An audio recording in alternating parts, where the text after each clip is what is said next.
Agora a gente recebe aqui no estúdio o secretário da Segurança Pública, Mário Queda. Bem-vindo, bom dia.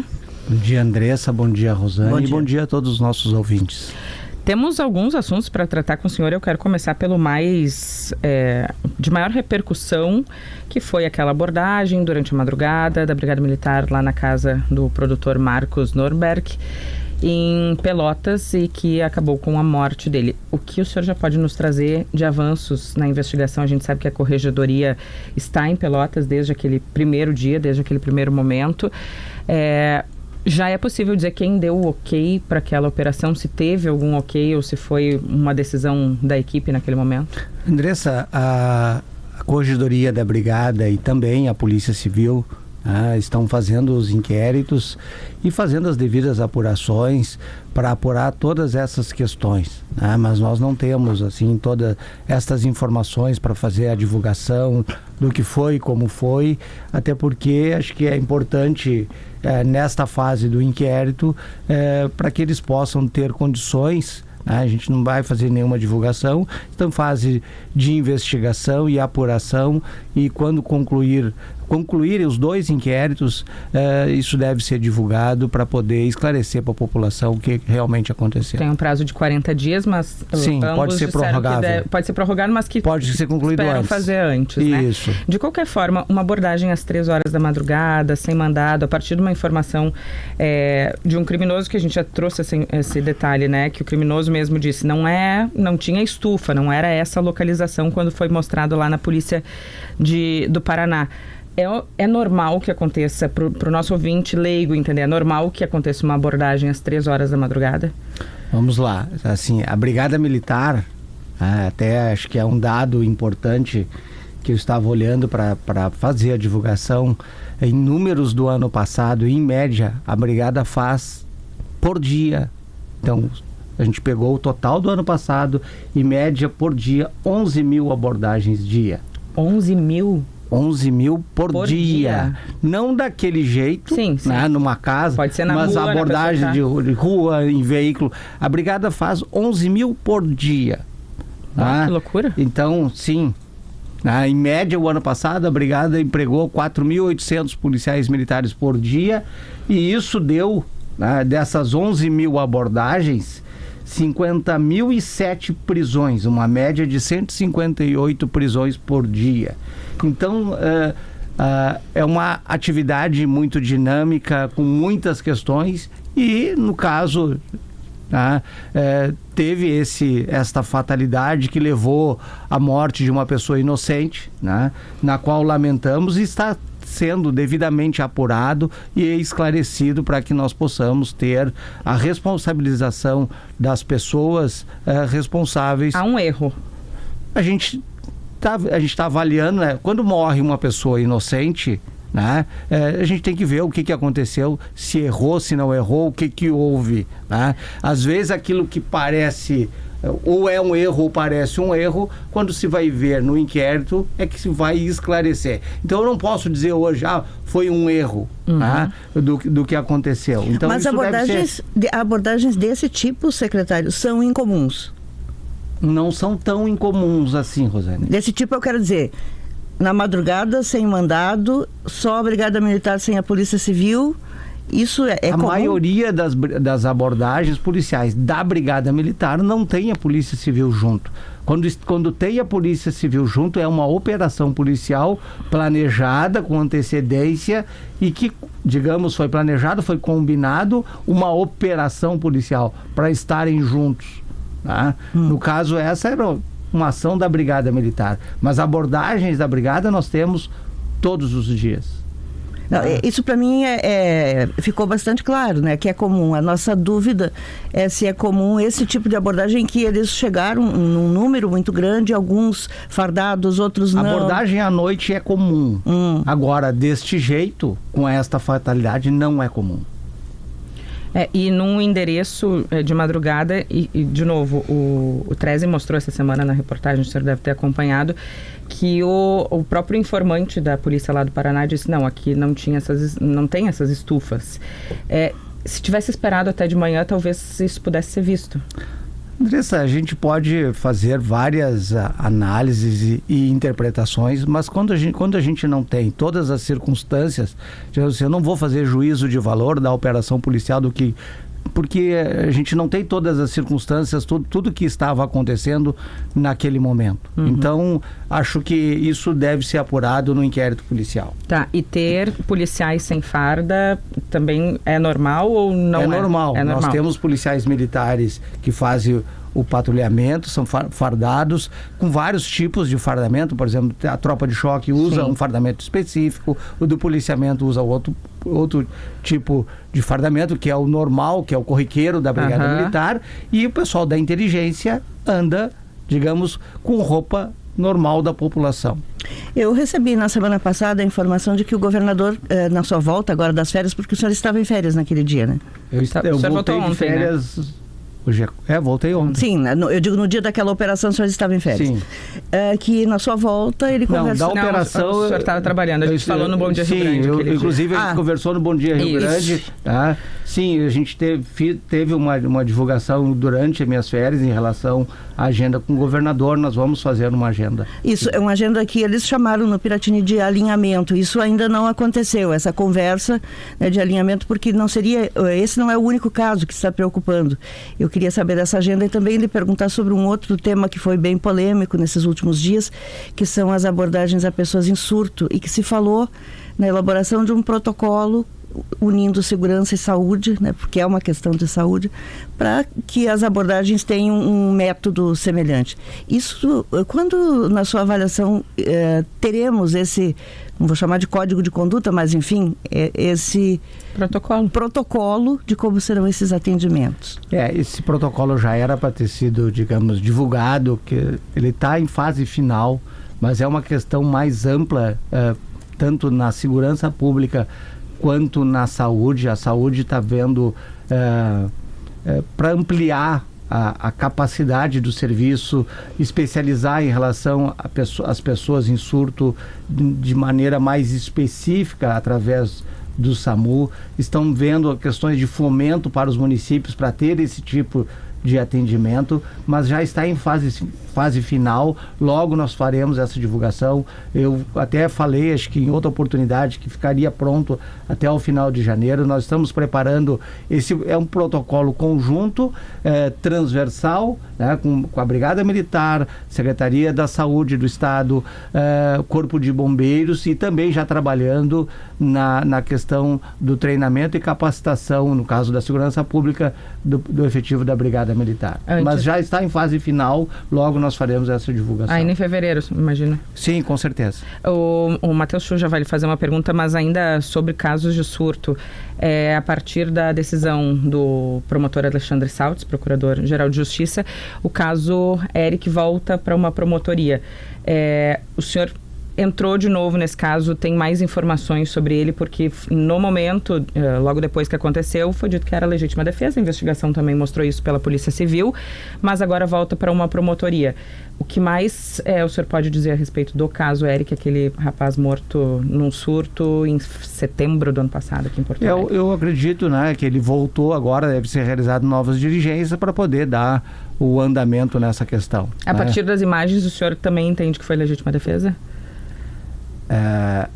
Que assim, aquilo que a população enxerga, né? Acho que e é justamente essas questões, são tudo que tem o risco de vida para o policial e que acaba na morte de uma pessoa inocente, a gente se preocupa e a gente vai avaliar em todas essas questões. Mas a questão é que se torna complexo a gente dizer se foi certo, se foi errado, né? Onde quem fez o uso da força foi uma pessoa que estava avaliando, e é uma questão, uma avaliação na percepção daquela pessoa naquele momento, o risco que ela estava correndo. Então, no inquérito policial, tanto no da Brigada e no da Polícia, entenderam que aqueles policiais militares agiram em legítima defesa, pelas todas as circunstâncias apresentadas. Eu digo, até faço assim, mal comparando, porque não é um comparativo quando se criou no futebol o VAR, todo mundo achou que com o VAR seria, com várias câmeras, vários ângulos, seria simples de dizer se era uma penalidade onde seria fácil para o juiz decidir. Mesmo com o VAR, e o juiz para o jogo e vai lá para a câmera, com uma equipe técnica fazer uma análise, faz uma análise técnica, decide, o torcedor tem várias opiniões. Eu estou fazendo essa comparação por quê? Porque o policial militar, hoje ele, aqui em Porto Alegre e algumas cidades da região metropolitana, ele já usa a câmera corporal e essa câmera corporal, depois ela é divulgada. E aí são essas imagens que todos nós assistimos e que são realmente, é triste de ver aquelas imagens, principalmente para o familiar, mas é triste para todo mundo. Mas o risco que aqueles policiais militares, que eles avaliaram e sentiram naquele momento, é pessoal, né? De acordo com a vivência que eles têm. E as condições que eles tinham naquele momento, a arma não letal acabou não surtindo o efeito desejado, que era a incapacitação, né? E eles acabaram usando a arma de fogo. Então, mesmo quando a gente vai lá no futebol e cada um tem o seu olhar, a sua percepção pessoal pela sua vivência, uma avaliação, na atividade do policial, ele está ali fazendo o seu trabalho com todas as condições técnicas e do cotidiano da violência que ele é exposto diariamente, ele faz a avaliação. E hoje todos nós estamos, digamos, julgando ele como se fossem torcedores de futebol por aquilo que eles fizeram com as imagens que a gente enxerga. Mas a percepção pessoal que eles tiveram, e no caso as condições legais, tanto o encarregado do inquérito e na ocasião o Ministério Público, quando avaliou e agora voltou para novas diligências, para novas análises, aí vai ter uma nova interpretação. Mas eu digo tudo isso porque não é simples, né? E todos, né, isso com certeza, todas essas questões, tanto as outras que não vêm para um debate público, todas são avaliadas, são devidamente apuradas, todas são frutos, tem um inquérito policial e tem uma análise técnica depois, tanto do Ministério Público quanto do Poder Judiciário. Eu digo tudo isso porque todo o trabalho, não só da Brigada, da Polícia Civil, todos os trabalhos dos nossos policiais, eles têm uma responsabilidade com a sociedade e tem toda uma fiscalização, uma estrutura de fiscalização e cobrança em cima do trabalho que se faz. Então, nós todos temos uma responsabilidade para que todos os nossos profissionais tenham um melhor trabalho, melhores condições de trabalho para poder entregar para a sociedade um melhor serviço, mas, né, os erros são devidamente apurados e responsabilizados os autores. Então, todas essas questões eu não vou dar uma opinião se estava certo, se estava errado a ação, né? Os encarregados dos inquéritos, tanto da Brigada da Polícia, entenderam que é uma legítima defesa. No primeiro momento, o Ministério Público também teve esse entendimento e voltou para novas diligências, e a gente vai saber ao final o resultado dessas novas diligências e, no caso, o parecer final do Ministério Público. Mas, secretário, só em alguns casos que parecem inequívocos, né? Vamos deixar tudo que é dúvida para o VAR aqui. Mas o caso da mulher do agricultor, da dona Raquel, que ficou ajoelhada, que os policiais diziam que ela não foi desrespeitada, né? Tudo isso.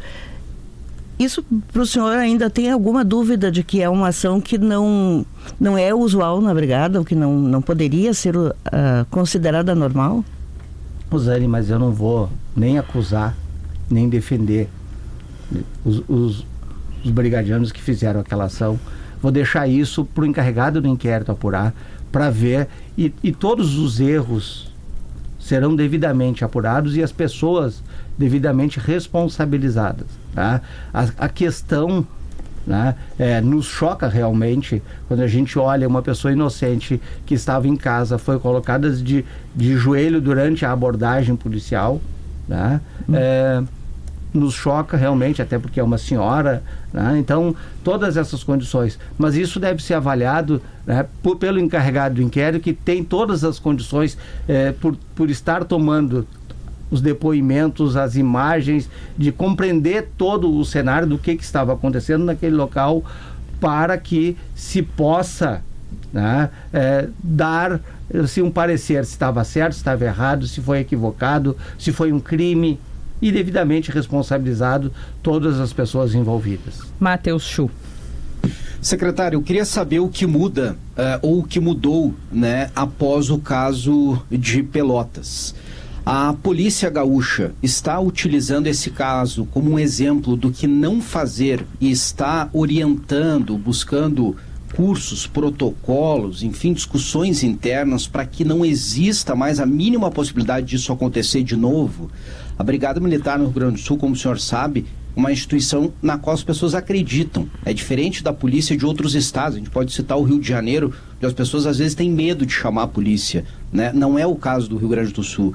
Mas esse tipo de situação faz com que as pessoas tenham dúvidas sobre a imagem da Brigada Militar. Como o senhor falou, são 11 mil abordagens diárias feitas corretamente. Mas um caso como esse chama muita atenção e preocupa, né, as pessoas. Então, eu queria saber o que mudou, se é que mudou algo após esse caso de Pelotas, na orientação da Brigada Militar para os seus policiais. Lógico que todos os casos, né, não só que tenham maior repercussão na imprensa e na população, mas alguns casos também que a instituição entende, né, que tenham causado um impacto maior ou tenham, tanto por um lado, digamos, de acerto, que tenham resultado extremamente favoráveis ou resultados que não tenham sido adequados, né, que tenham uma maior repercussão, são analisados pela Brigada Militar. A Brigada Militar, ela tem um plano, um programa de educação continuada, onde todos os anos, todos os policiais militares, principalmente aqueles que fazem o policiamento ostensivo, passam por uma requalificação anual, passam uma semana em instrução de abordagem, instrução de tiro, de assuntos, né, e de revisão de procedimentos que estejam naquele ano. Então, todas essas questões a Brigada está avaliando para ver, né, para rever, né, estas questões. E a questão, né, em relação à sociedade, né, a sociedade pode ter a certeza que todas as forças policiais do nosso estado, principalmente neste caso a Brigada Militar, ela sim tem uma responsabilidade com a população. O slogan que a Brigada utiliza é a força da comunidade, isso em virtude da sua questão do viés comunitário, do viés assistencial, não só da parte constitucional do policiamento ostensivo, mas também de assistência e de ajuda à população. No caso lá dos Estados Unidos, que não tem nada a ver com esse, mas para a gente trazer um exemplo de fora, do George Floyd, que foi asfixiado por um policial e teve a repercussão mundial. E a partir daquele momento teve isso que o Chu falou, de queda de confiança, mas também houve mudança de protocolos. A Sim. proibição do estrangulamento, a ficha para que policiais que tivessem má conduta naquele estado fosse vista em outros estados, para que não só mudasse de localização. Tem algum protocolo, alguma coisa que será revisto a partir desses casos, ou o senhor entende que não é necessário? Não, a Brigada vai fazer a análise para ver essas questões e ver, digamos, se aquilo que foi feito está dentro do protocolo ou não. Então, isso também são erros procedimentais que podem ser avaliados disciplinarmente, né? Ou não. Então, conforme isso, deve ser feita uma análise após a apuração do inquérito policial, uma análise de todas essas questões. Os novos, tem muita gente nova, né? Durante muito tempo a Brigada ficou com muita defasagem, e foram recentemente feitos concursos. Esse pessoal novo está devidamente treinado? Algum erro pode ser atribuído à falta de experiência?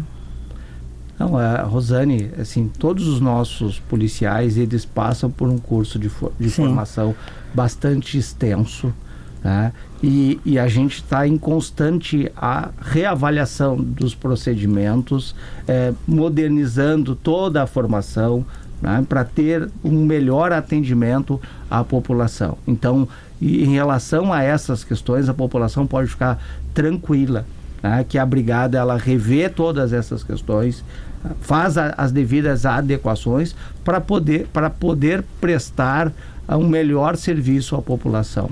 E essa questão dos mais novos, a gente está em constante formação, então até acho que é importante a gente falar um pouco disso, né? Nós estamos trabalhando agora num novo concurso, está em fase final, devemos logo chamar mais 800 novos soldados para ingresso na Brigada Militar. Nós estamos trabalhando no ingresso de todas as forças policiais, da Polícia Civil, do IGP, do Corpo de Bombeiros, fazendo inclusões para que nós possamos chegar ao final do governo, que é ao final deste ano, com um efetivo maior que recebemos no início de 23. Então, nós vamos terminar o governo com efetivo maior em todas as forças policiais do que recebemos, então melhores condições para poder atender a população. Então, fizemos grandes investimentos. Falando nesse efetivo, eu quero entrar nos feminicídios com o senhor.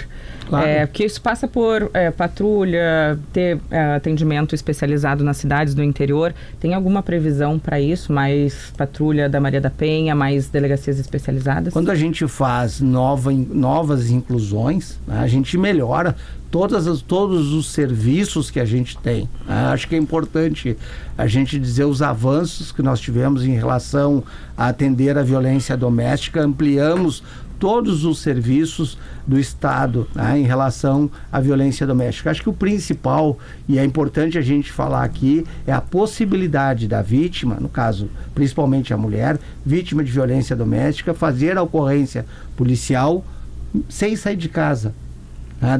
Do telefone celular, do computador, fazer o registro online, e através desse registro online a Polícia Civil, o delegado, pode pedir a medida protetiva. Então a vítima, sem sair de casa. O senhor tem alguma conversa com o Tribunal de Justiça a respeito das tornozeleiras? Tem me preocupado bastante quando tem o caso Marley, como da semana passada, que a mulher foi morta, tinha pedido medida protetiva, o juiz de primeiro grau entendeu que não era um assunto, que era só um descontentamento dela.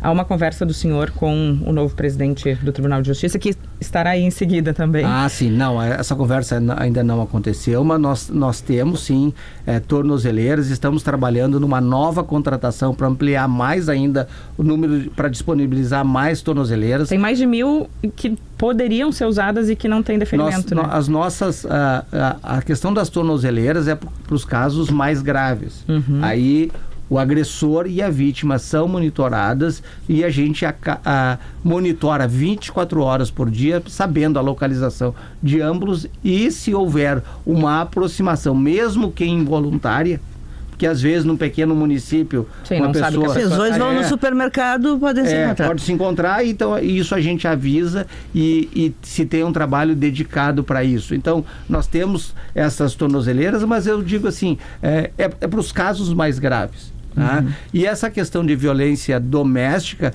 nós ampliamos as portas de acesso às vítimas.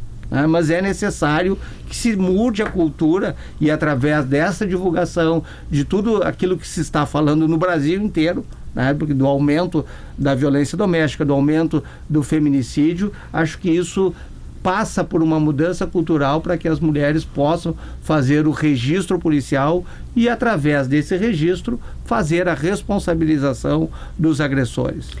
Pelos dados, nenhuma mulher morreu das que estavam sendo monitoradas, em que o homem tinha a tornozeleira, o Sim. que indica, né, a eficácia disso.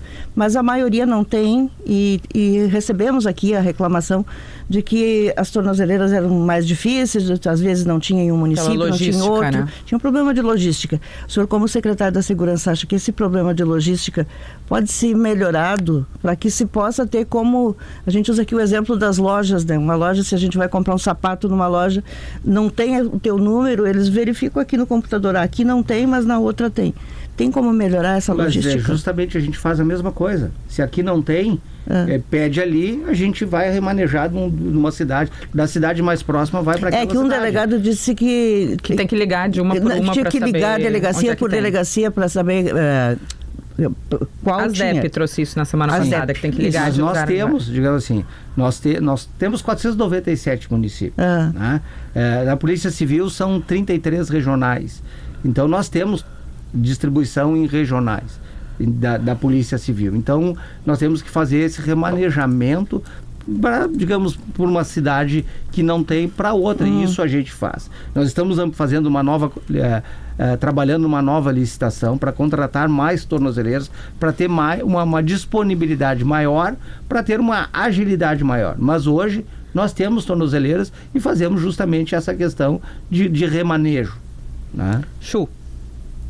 Secretário, ontem o governo federal lançou um pacto, né, contra os feminicídios junto ao Congresso, ao Supremo Tribunal Federal, que pode ajudar nessa questão cultural que o senhor falou, de levar o assunto para dentro de casa, envolver os homens, né, nesse debate, não só as mulheres isoladamente. Mas tem uma questão urgente, que é a questão de segurança mesmo. E a minha pergunta é, de que forma o governo federal, o Ministério da Justiça, poderia apoiar os governos estaduais, as polícias, para ampliar o número de tornozeleiras ou tornar mais efetivas essas medidas? O que está faltando na ponta de ação concreta? Eu acredito que o governo federal, né, ele tem condições, primeiro, trazer na parte de mudança cultural, justamente essa questão de trazer o debate, e aí já nos mostra, né, que não é um problema local do estado do Rio Grande do Sul, é um problema nacional. É um problema que está acontecendo em todo o Brasil. E trazer para o debate, acho extremamente importante, porque isso pode trazer uma mudança cultural. Ontem de noite eu estava com o Detran. O Detran ontem comemorou 15 anos de balada segura. E a gente estava observando, e a gente observa, e acho que vocês são testemunha, nesses 15 anos, principalmente o jovem já mudou de comportamento. O jovem, se ele vai beber, ele vai de carro de aplicativo.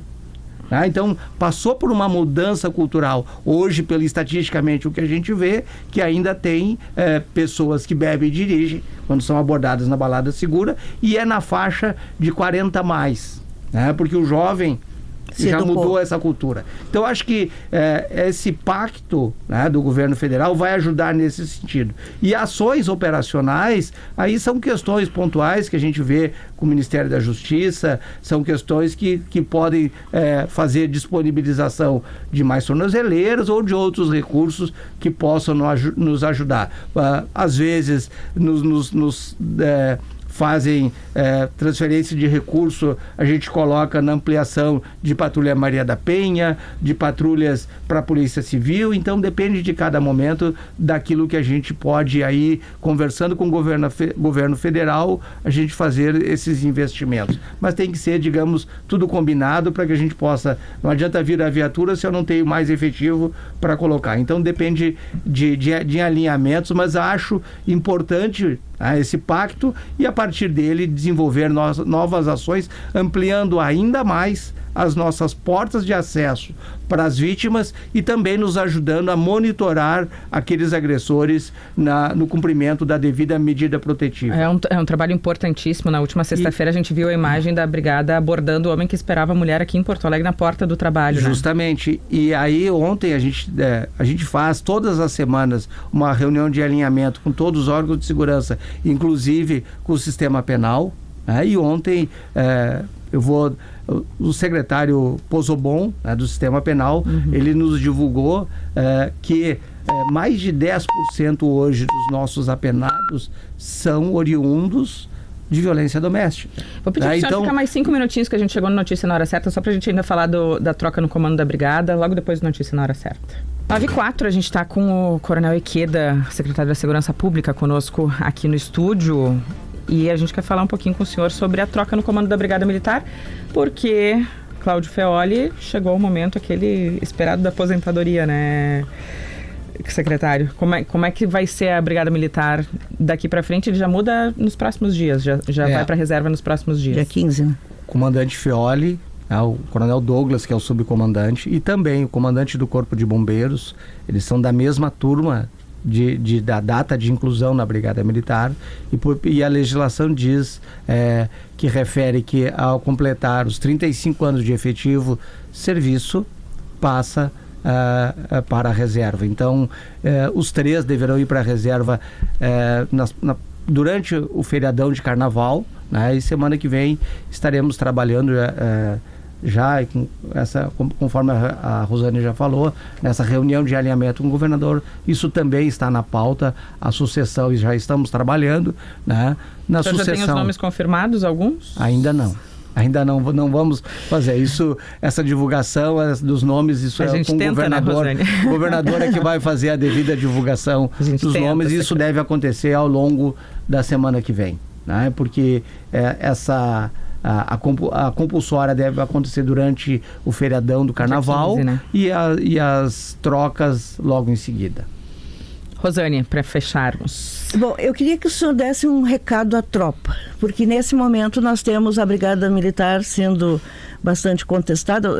A gente fala muito com o senhor da Brigada porque o senhor é a sua origem, né? Mas o senhor é secretário responsável por todas as áreas, e eu queria que o senhor passasse uma mensagem para eles, para todos os seus comandados nas áreas de segurança, sobre o como devem agir para evitar que justamente um erro comprometa a imagem de credibilidade da instituição como um todo e das instituições, quando a gente considera toda a estrutura da Secretaria da Segurança Pública. Acredito que para todos os nossos policiais militares, e no caso aqui falando no Rio Grande do Sul, para os nossos brigadianos, é que nós acreditamos no trabalho que eles executam diariamente.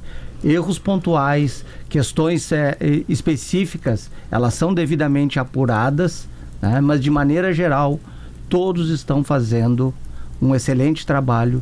Tanto é que nós, a cada final de ano, a gente comemora os melhores indicadores de criminalidade. Nós estamos vendo hoje uma melhora não só no indicador, mas também na sensação de segurança. As pessoas se sentem mais seguras ao andar nas ruas graças a este trabalho que eles estão fazendo. Então nós acreditamos no trabalho que os brigadianos, que os nossos colegas estão fazendo, e esse trabalho é pelo bem da sociedade. Eu acredito todas essas questões que têm uma maior repercussão, elas são devidamente apurados com transparência. É lógico que durante a apuração a gente não fica fazendo divulgação, né? Mas é devidamente apurado, encaminhado para análise, no caso, como já foi, por Ministério Público, Poder Judiciário. Então, mas de maneira geral, estão fazendo um excelente trabalho, e nós estamos colhendo o resultado do trabalho que eles estão fazendo, que é a melhora da sensação de segurança de toda a nossa sociedade. O senhor estava falando, só para a gente encerrar mesmo, agora eu sei que o senhor tem compromisso, né, sobre a letalidade, o número de pessoas mortas por policiais. Que o Rio Grande do Sul, qual é a situação do Rio Grande do Sul no ranking? E eu sei que o senhor comemora que houve uma queda. Isso, houve uma queda importante, mais de 40% na letalidade do ano de 25 comparado com 24. Isso foi divulgado hoje a nível nacional, que em termos de Brasil a letalidade policial aumentou, mas o Rio Grande do Sul teve a segunda maior queda em relação aos demais estados. 40% de 2024 para 25, é isso? E mais, eu não tenho aqui o dado específico, mas é mais de 40% a redução comparado com 24. E a efetividade da polícia, a gente referiu aqui o número de abordagens, número de prisões, e o resultado é a redução do indicador de criminalidade. Então, reduzindo a letalidade policial, né? Mesmo reduzindo a letalidade policial, mantendo o número alto de abordagens, número alto de ações, nós estamos trazendo a redução da criminalidade e a consequente aumento da sensação. Então o trabalho, né, dos nossos policiais, não só da Brigada Militar, da Polícia Civil, de todas as forças, inclusive da Polícia Penal, que é de outra secretaria, eu só tenho a agradecer por estarmos comemorando a cada final de ano a melhora da sensação de segurança de todo o estado do Rio Grande do Sul. Para finalizar, tem um ouvinte perguntando ainda sobre o caso de Pelotas. Se as investigações mostrarem que houve erro, o que acontece com os 18 envolvidos? Aí cada um deles, né, com a investigação, é identificado a responsabilidade de cada um, e conforme o caso, cada um vai responder. Alguns disciplinarmente, quem for denunciado pela justiça vão responder na justiça. Pode haver expulsão, por exemplo, do quadro? Após, claro, sim, isso pode acontecer. Sim. Dependendo da condenação do crime que for imputado, ele pode ser inclusive excluído da Brigada Militar. Secretário da Segurança Pública do Rio Grande do Sul, Mariqueda, muito obrigada mais uma vez por estar conosco aqui no estúdio, por trazer todos os esclarecimentos possíveis nesse momento. A gente volta a falar sobre esses casos também quando a investigação avançar. Muito obrigada e bom dia para o senhor. Muito obrigado, bom dia a todos.